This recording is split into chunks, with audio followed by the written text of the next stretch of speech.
નમસ્તે વિદ્યાર્થી મિત્રો, યોગી એજ્યુકેશન ગુજરાત યુટ્યુબ ચેનલમાં સ્વાગત છે તમારું. સ્ટુડન્ટ્સ, આજે આપણે જોઈશું ગુજરાત માધ્યમિક અને ઉચ્ચતર માધ્યમિક શિક્ષણ બોર્ડ ગાંધીનગર દ્વારા જે ધોરણ 9 ની એકમ કસોટીની જે પ્રશ્ન બેંક છે એ પ્રશ્ન બેંકનું સોલ્યુશન.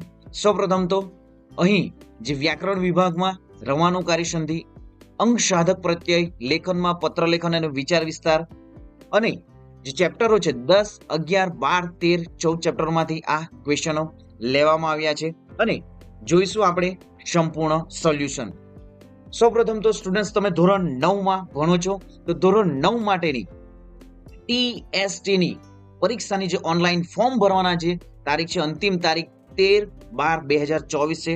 તો બાળકો, હજી પણ જે વિદ્યાર્થીઓના ફોર્મ ભરવાનું બાકી હોય એ વિદ્યાર્થી મિત્રો ફટાફટ આજે તમે સ્કૂલમાં કોન્ટેક્ટ કરીને TST નું ફોર્મ ભરી દો. જે તારીખ જે છે 13/12/2024 અંતિમ તારીખ છે. અને સ્ટુડન્ટ્સ, એમાં શું પૂછાશે એમનો વિડીયો પણ આપણી યુટ્યુબ ચેનલ પર ટૂંક સમયમાં જ જાહેર થશે અને જે TST ની પરીક્ષાની તારીખ પણ જાહેર થઈ ગઈ છે. તો જે પણ વિદ્યાર્થી મિત્રો ઓનલાઈન ફોર્મ ભરવાનું બાકી છે એ વિદ્યાર્થી મિત્રો ફટાફટ TST ના ફોર્મ ભરી દો. ફક્ત અને ફક્ત ધોરણ 9 ના સ્ટુડન્ટો જ TST પરીક્ષાના ફોર્મ ભરી શકે છે. જોઈએ હવે બાળકો આજનું જે ધોરણ 9 નું એકમ કસોટી જે પ્રશ્ન બેંક છે પ્રશ્ન બેંકનું સોલ્યુશનમાં સૌપ્રથમ વિભાગ એ, નીચેના જોડકા યોગ્ય રીતે જોડીને ફરીથી લખો. ભારતીય સંસ્કૃતિની સિદ્ધિ, તો સાચો આન્સર અહીં કર્તા ને જોડવાનું છે, કૃતિ અહીં આપી છે.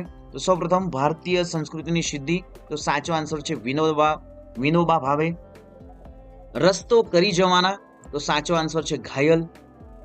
વાડી પરના વાલા, તો ઇસ્માઇલભાઈ નાગોરી. નેક્સ્ટ જોઈએ મરજીવિયા, તો સાચો આન્સર છે અહીં સાહિત્ય પ્રકાર જોડે જોડવાનું છે, તો મરજીવિયા સોનેટ છે. સખી માર્કંડી, તો નિબંધ. રસ્તો કરી જવાના ગઝલ. નેક્સ્ટ જોઈએ કૃતિ અને સંદર્ભ ગ્રંથ. સ્ટુડન્ટ્સ, તમારી આવનારી દ્વિતીય પરીક્ષામાં પણ આ ચેપ્ટરો આવરી લેવામાં આવશે.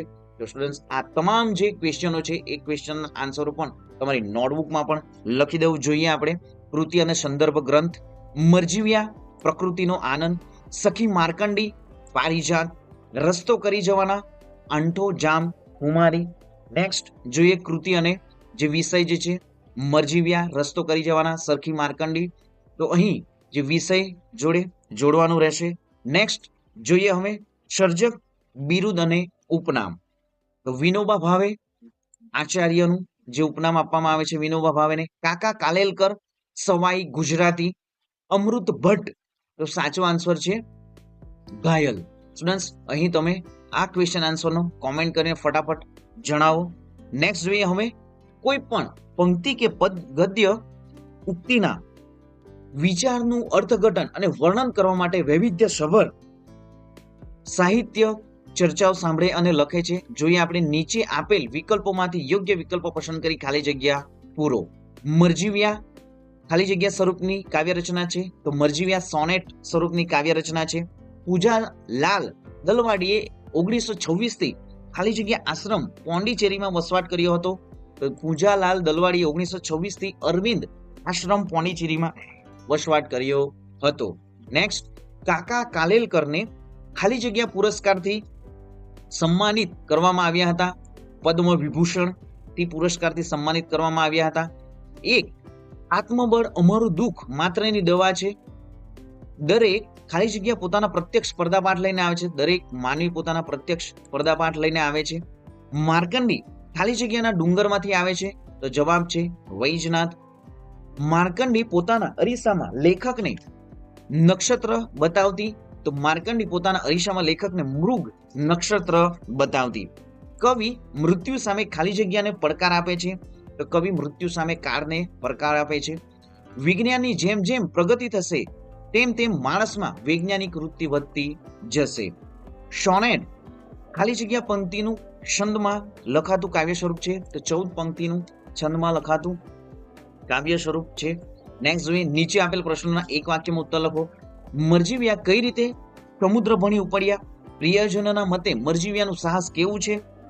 મરજીવિયા દરિયામાંથી શું શોધી લાવ્યા? મરજીવિયા કાવ્યનું કાવ્ય સ્વરૂપ જણાવો. જીવનને જે દ્રઢ નિશ્ચય રહીને સાહસ કરે તેનું શું પ્રાપ્ત થાય છે?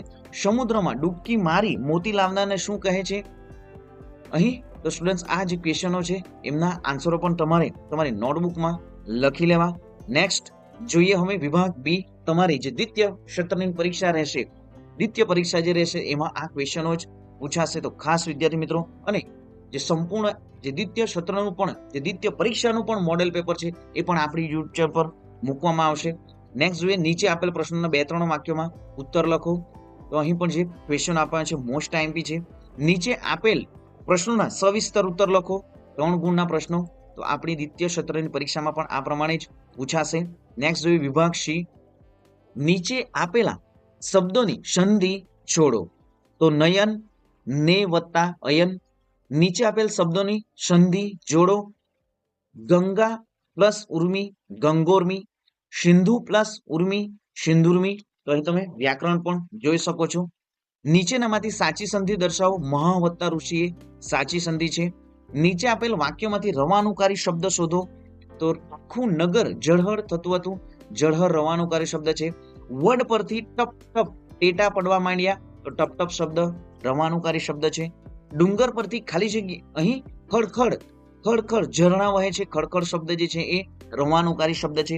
બંદૂકમાંથી શન કરતી ગોળી છૂટી. શન શબ્દ એ રવાનુકારી. મદારીની ડુગડુગી વાગી અને બાળકો ઘરમાંથી દોડી આવ્યા. તો ડુગડુગી શબ્દ રવાનુકારી શબ્દ છે. જોયું તો બોલનાર મરક મરક હસી રહ્યો હતો. જે મરક મરક શબ્દ એ રવાનુકારી શબ્દ છે.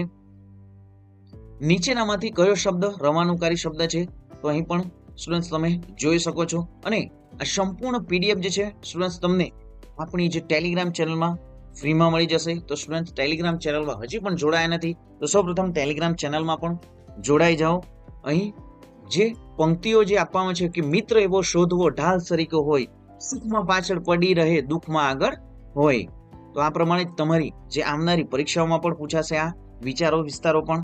તો ચેનલને હજી પણ સબસ્ક્રાઇબ નથી કરી સ્ટુડન્ટ્સ, ચેનલને સૌપ્રથમ સબસ્ક્રાઇબ કરી દો, વિડીયોને લાઇક કરી દો. મળીશું નેક્સ્ટ વિડીયોમાં નવી જ્ઞાન નવી માહિતી સાથે. જય હિન્દ બાળકો, વંદે માતરમ.